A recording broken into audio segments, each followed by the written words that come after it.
असगर साईं और मीर अली गौर दूसरे जमाने में 3 लिखी जिन्होंने सब वाले तो उनको अल्लाह के वलियों को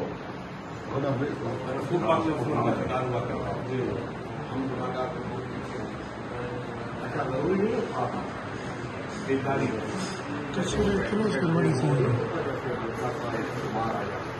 और नबी ये अल्लाह के वलियों को हुआ तो यही मीर अली को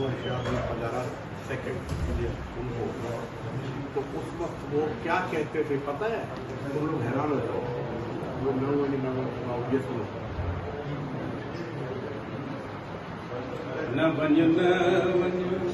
हो रहो तूं असां वटि न वञु न वञु रहो तूं असां वटि तूं मुंहिंजो जानी ओ मां तुंहिंजी बानी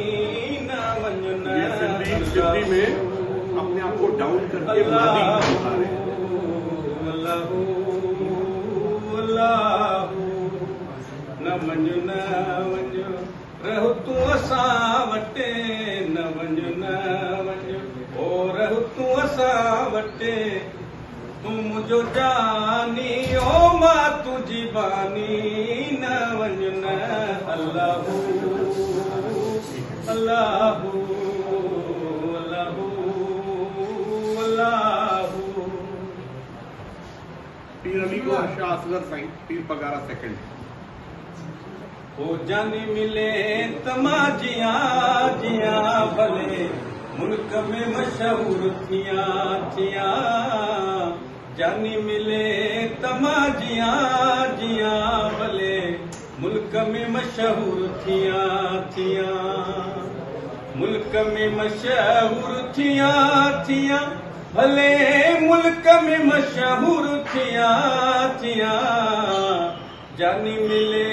तमा जिया जिया भले मुल्क में मशहूर थिया थिया जानी मिले तमा जिया जिया भले मुल्क में मशहूर थिया थिया जल जुदाई जे जियड़ो जलायो ओ जल जुदाई जे जियड़ो जलायो जल जुदाई जे जियड़ो जलायो ओ जल जुदाई जे जियड़ो जलायो रूह करे थोरिया रिहा भले मुल्क में मशहूर थिया थिया रूह करे थोरिया रिहा भले मुल्क में मशहूर थिया थिया मुल्क में मशहूर थिया थिया भले मुल्क में मशहूर थिया थिया जानी मिले तमा जिया जिया भले मुल्क में मशहूर थिया थिया कढ़ कोहार जे कयम कशाल ओ कढ़ कोहार जे कयम कशाला कढ़ कोहार जे कयम कशाला ओ कढ़ कोहार जे कयम कशाला ॾांह ॿियो कंहिंखे ॾिया ॾिया भले मुल्क में मशहूर थिया थिया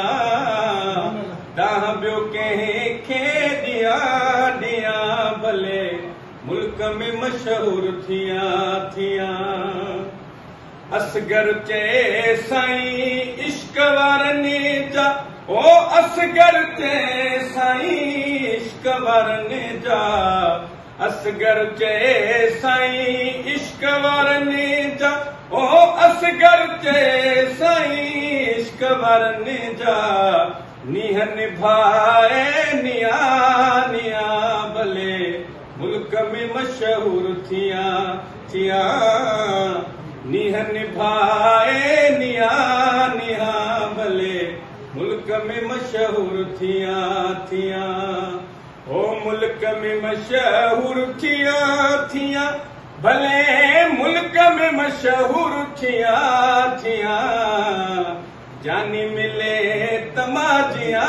जिया भले मुल्क में मशहूर थिया।